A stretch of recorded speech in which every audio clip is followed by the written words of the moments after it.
ലോക പരിസ്ഥിതി ദിനാചരണത്തോടനുബന്ധിച്ച് കർഷകരുടെ കട ആരംഭിച്ച് ടി.വി.പുരം ഗ്രാമശാസ്ത്ര സമിതി.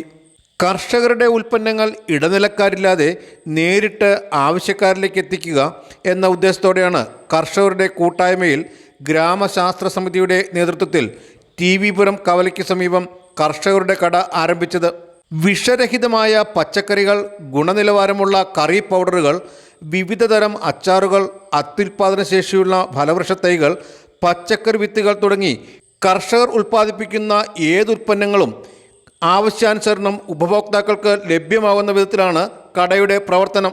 ടി.വി.പുരം ഗ്രാമപഞ്ചായത്ത് അംഗം ശ്രീ എസ്. ശരത് അധ്യക്ഷത വഹിച്ച യോഗത്തിൽ ഗ്രാമശാസ്ത്ര സമിതി ചെയർപേഴ്സണും മുൻ അഗ്രികൾച്ചർ ജോയിന്റ് ഡയറക്ടറുമായിരുന്ന ശ്രീമതി മീന നായർ വൃക്ഷത്തൈ നൽകി കർഷകരുടെ കടയുടെ ഉദ്ഘാടനം നിർവഹിച്ചു.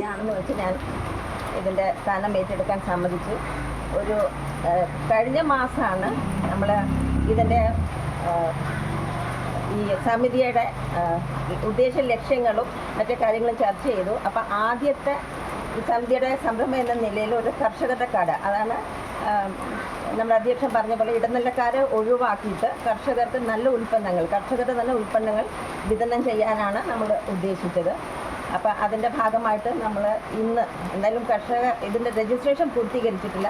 അമൃത് പറഞ്ഞ പോലെ കുറച്ച് തടസ്സങ്ങളുണ്ട്. പക്ഷേ രജിസ്ട്രേഷൻ പൂർത്തീകരിക്കുന്ന മുറയ്ക്ക് ഇത് നല്ല രീതിയിൽ തന്നെ മുമ്പോട്ട് പോകുന്നതാണ്. അപ്പോൾ ഇന്നത്തെ ദിവസം തന്നെ നമ്മൾ ഈ കർഷക കടയുടെ ഉദ്ഘാടനമാണ് ഇന്നിവിടെ നിർവഹിക്കാൻ പോകുന്നത്. ടി.വി.പുരം ഗ്രാമപഞ്ചായത്ത് മുൻ പ്രസിഡന്റ് ശ്രീ ആർ. ചന്ദ്രസേനൻ വൃക്ഷത്തെ ഏറ്റുവാങ്ങി. കേരള ശാസ്ത്ര സാഹിത്യ പരിഷത്ത് ജില്ലാ വൈസ് പ്രസിഡന്റ്, മുൻ ഗ്രാമപഞ്ചായത്ത് പ്രസിഡന്റ് ശ്രീമതി ശ്രീരേഖ സുധീരൻ, കേരള ശാസ്ത്ര സാഹിത്യ പരിഷത്ത് ജില്ലാ വൈസ് പ്രസിഡന്റ് ആർ. രാജേഷ്, സാമൂഹിക പ്രവർത്തകൻ സാംജി പുത്തൻപുരയ്ക്കൽ, ശാസ്ത്ര സമിതി ട്രഷറർ വി. പ്രമോദ്, ജോയിന്റ് സെക്രട്ടറിമാരായ അമൃതനാഥ്, ആൻസി ബേബി തുടങ്ങിയവർ സംസാരിച്ചു. ഇത് കിട്ടാനില്ല എന്നുള്ളതാണ് യാഥാർത്ഥ്യം. ഇടുക്കിയിലോ വയനാട്ടിലോ അല്ലെങ്കിൽ പാലക്കാട് ജില്ലയുടെ ചില പ്രദേശങ്ങളിലൊക്കെ ജൈവ കൃഷികൾ സാധാരണഗതിയിലുണ്ട്.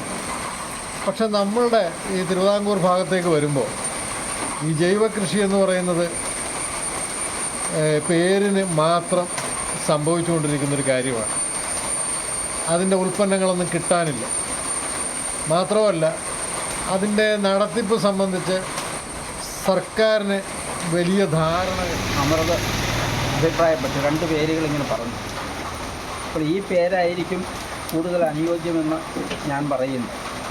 ഇങ്ങനെയാണ് ഈ പേര് സെലക്ട് ചെയ്ത് അതിൻ്റെ ആവശ്യമായ ക്രമീകരണങ്ങളൊക്കെ നടത്തിക്കൊണ്ടിരിക്കുക. രജിസ്ട്രേഷൻ്റെ പകുതി ഭാഗം കഴിഞ്ഞിരിക്കുന്നു.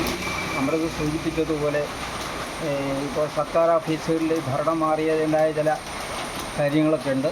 അപ്പോൾ അതിൻ്റെ അലയൊലികൾ മാറിക്കഴിയുമ്പോൾ നമ്മുടെ രജിസ്ട്രേഷൻ പൂർണ്ണമാകും. Vision news, Vaikom.